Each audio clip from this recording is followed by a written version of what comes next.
Alrighty guys, so last I was checking in with you, the Merc was, we were going off to France in it, and I had to say it performed perfectly when it was over in France. The only thing that happened with it was the nuts, basically. When whoever did the tracking on it let out the nuts, obviously, as you would do, on both sides. Let me see, that one there and that one up there. Let them out to do the tracking and left them fully out, and that was it, you know. So they were loose. Basically halfway through the drive I could feel a little bit of slop in the steering, and I tightened them up, and I think that solved the problem.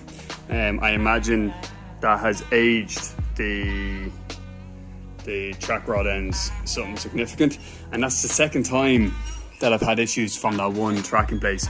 I had so many good years with it, I gave it a few extra tries, if you know what I mean, but good years with this dealership or this garage. But now that's the last straw, because that was actually dangerous leaving it like that. So that it performed perfectly. The gearbox, I do believe the gearbox has an inherent flaw in it, and it's going to have to be repaired. I have the full rebuild kit in the boot of the car, which I brought with me to France just in case it happened when I was over there. And then since arriving back, I have found a set of shafts, brand new turbo diesel shafts, 4MATIC, the ones that come off the 4MATIC. Now I was able to get them brand new because they were the ABS model, as in the dual rear ABS, as in the ABS sensors are in the hub on the later models, but the actual, I've measured the depth of the spline protrusion and everything like that, and when you knock off that ring, she sits in perfectly into that location. We just need to see now. Everything theoretically is right, but in practice, as you know, things could be overlooked, like contact patch with the bearings and stuff like that. We don't know that, short of really getting into the minor minutiae. I'm going to run it anyway and just see what it's like, tighten them up. I'm after getting the, as you know, this is the ASD differential, the hydraulic differential for Mercedes, which means it will act as a 60-40 or 70-30 lockup when it's under pressure, which I can do by pumping in, I'm not putting a grease nipple there, pumping in grease into that. That'll send it up through pressure out this side, up through that pipe you see going over the back and around to this hub, coming through there, and that then pushes them out and locks them up, permanently locks them up in that 70-30, 60-40 kind of ratio of lock. The other thing is that the main thing is this is a 2.65 gear ratio, whereas the previous differential was 307. The main difference is I do that drive, my weekly drive on motorways and stuff like that, and I normally get 29 to 30 miles per gallon, even as low as 27 when I go for it.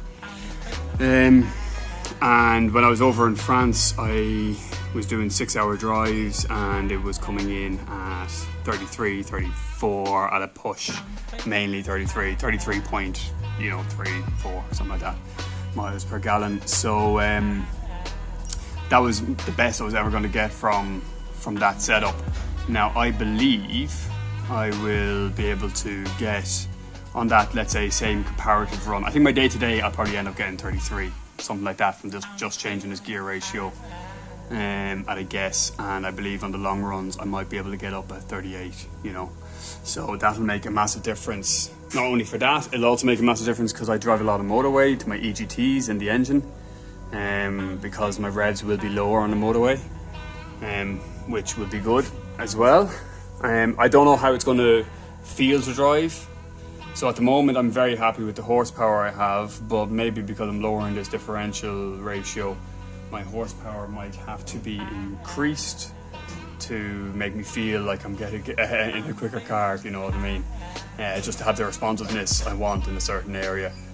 Maybe that won't come to fruition, but that's my worry at the moment, that I'm getting myself down a rabbit hole of increasing performance and then increasing handling and increasing grip and everything like that. On the grip standpoint, let me just throw this over there. I have sandblasted these alloys, filled in the lip where necessary. That wasn't a major job. There was one with a crack and I had a slight buckle in it and everything like that. So these alloys are ready now to be painted. I'm going to paint them. There's a white gold, they call it, by it's called Wise Gold, W-I-S-S-E, Wise Gold, by Porsche. The Porsche 911s came with a gloss finish. I think I'm going to go for a slightly satin finish on that, but that should hopefully look cool, you know. I still don't know if I'm gone on these wheels or not, but paint them up, put some tires on them, and we'll see if it doesn't work out. Look, I've learned my lesson. Keep them for another Mercedes, or keep them or sell them, you know.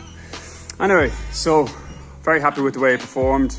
Drove very well. Oh, the other thing is the steering wheel is getting re-trimmed as well. That Nardi steering wheel was getting a bit weathered and it was leaving my hands black, which meant I went through the leather. I was getting exposed in the under part of the leather, and it was rubbing off my hands and stuff like that. So there's a guy locally to us that will redo them for about €130, and he's going to redo it, and it'll have a dark cream stitching on the inside to try and tie in with the steering wheel, but just standard black leather otherwise, or tie in with the interior, but just a standard black leather for everything else. Okay, so it's not locked up at the moment. If I turn this one clockwise, this one goes anti-clockwise. Clockwise, anti-clockwise. And if I spin the prop shaft, they do the same. They differ in direction. That's going anti-clockwise. This one's going clockwise. Okay, perfect. Alrighty guys, so grease gun onto here, and you can start to see those hubs push out, which is great.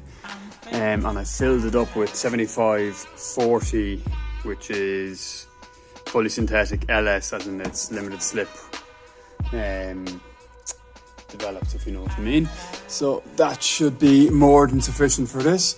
And now if I turn this one anti-clockwise, that one follows the same.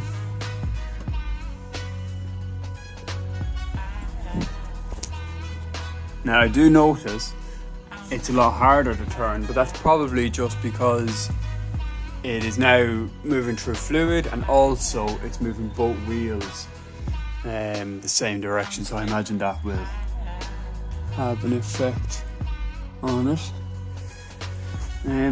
So yeah, happy enough. Hopefully this is a good job, and hopefully it'll hold up. Alright guys, I'll report back.